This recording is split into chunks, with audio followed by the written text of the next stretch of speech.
Në këto ditë saj, ende nuk ka fillu të zbatohet, as ky riu. Është krimi më i madh që ka bëhet qytetarëve të Kosovës. Bëhet fjalë për 12 vite, në cilat qytetarët të Kosovës janë ballafaqur me rrezik financiar të tillë me rastin e sigurimit të shërbimeve shëndetësore që asnjë qytetar në Evropë nuk i ka pas.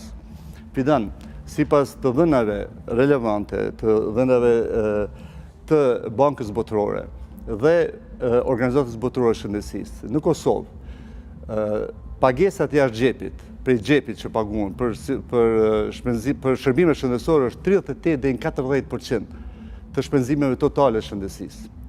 Pra, me 38 deri në 40% për xhepit qytetarit. Qytetarit shteti dytë më i varfër në Evropë. Lutem. Shiqo tash, nëse e kemi në buxhetin sot rreth 356 milion euro, llogariti 40%. 40%, do thotë rreth 120 milion euro paguhen plus prej xhepit qytetari për me marrë këtë nivel shëndetësisë që e kemi në vend. Edhe kryesisht sektorin privat, natyrisht, sepse sektori publik është sektori i cili është ngri në pozitën e tij prej vitit 2014. Unë, sa kom qenë ministri i shëndetësisë, në atë kohë kom pas arrit me bë decentralizimin e sektorit shëndetësisë dhe me largu pak shëndetësinë prej politikës. Edhe pa të nda Ministrinë e Shëndetësisë prej shërbimit spitalor klinik universitar të Kosovës. Me ligjin për buxhetin në vitin 2015, që atë që përmenda, për herë të parë është vija buxhetore shërbimi spitalor klinik universitar i Kosovës. Ai shërbim sot i ka 190 milion euro buxhet. Ministria e Shëndetësisë i ka 75. Do më dhanë 195 me 75. Pra ku më arrit një ndryshim historik. Reforma pa të fillu në vitin 2015. Fondi sigurimeve shëndetësore u themelu. Sot ai fondi ka 11 milion euro buxhet. Vetëm 11 milion euro. A u dasht me pas, sipas kalkulimeve, në këtë kohë, mbi 200 milion. Mbi 200 milion. Profesor, me gjithë ato që ka përfaqësoni, me gjithë përmbushni një politike, njerëzore, profesionale, pse vendoset prapë edhe një herë, mas krejt aty në zona që i ke bo për vendin, mas krejt aty në montime, që duhet prapë i pafajshëm, që ju shtyni prapë edhe një herë me amësi politikës, profesor? Që shtojnë të nani fjale ullë popullore, me shti i thërë prapë në kënd të shnosh.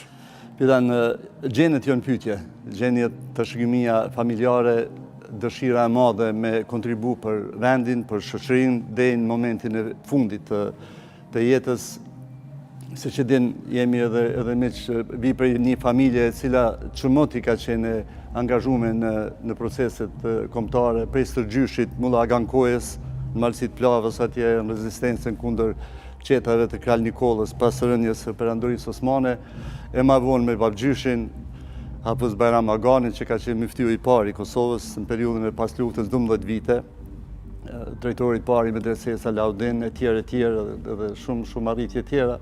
E pas të Taxha Fehmi, i cili ka qenë ndër themelues të Lidhjes Demokratike të Kosovës dhe gjithë asaj rezistence pasore, politike, formësimit të ides politike për shtetin e Kosovës dhe për shëndrimin e asaj ideje edhe në postulate juridike edhe me Kushtetutën e Republikës së Kosovës në Kaçanik. E matutje, derisa edhe u sakrifiku me jetë në atë rrugtim, do të vi për asaj familje dhe për mu me mpyt mu edhe njëherë, a kështë marrë rrugën e politikanit për me japë kontributin tonë në këtë arenë dhe si kryetari i Partisë së Drejtësisë dhe për me fuqizimin e një partije konservatore që i duhet vendit tonë, do mos do një partije konservatore në spektrin politike, cila fuqishëm e lidh identitetin kombëtar, fetar të qytetarëve dhe vend në proceset e shtetëndërtimit.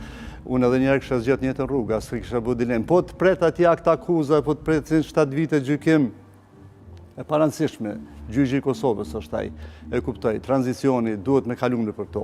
Am ka arë mirë, farë, a ka qenë sakrifise madhe, jashtëzakonisht shumë dhe personale, familjes, shokëve, shoqërisë, partisë, në çdo aspekt mirë, po mendoj që ja ka vlejt edhe që ku jemi.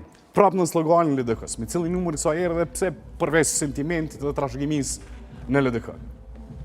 Po, është vazhdimësi e një vendimi politik që e kanë marrë organet qendrore të Partisë së Drejtësisë, që në këtë periudhë kohore, në këtë fazë të shtetëndërtimit të vendit, Partia e Drejtësisë të radhitet afër Lidhjes Demokratike të Kosovës, siç e din, angazhimi jonë në këto zgjedhje është sikurse edhe në të kaluar në të zgjedhjet e dhjetorit, është në bazë një marrëveshje politike me LDK-n.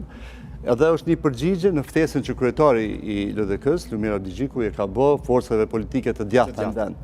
Dhe Partia e Drejtësisë natyrisht është prej atyre më të djathtave, dhe ne jemi radhit afër me njëherë dhe vazhdojmë të jemi aty dhe mendojmë se bloku politik i cili cilësohet me vlerat e ideologjisë politike të djathtë, konservator, me një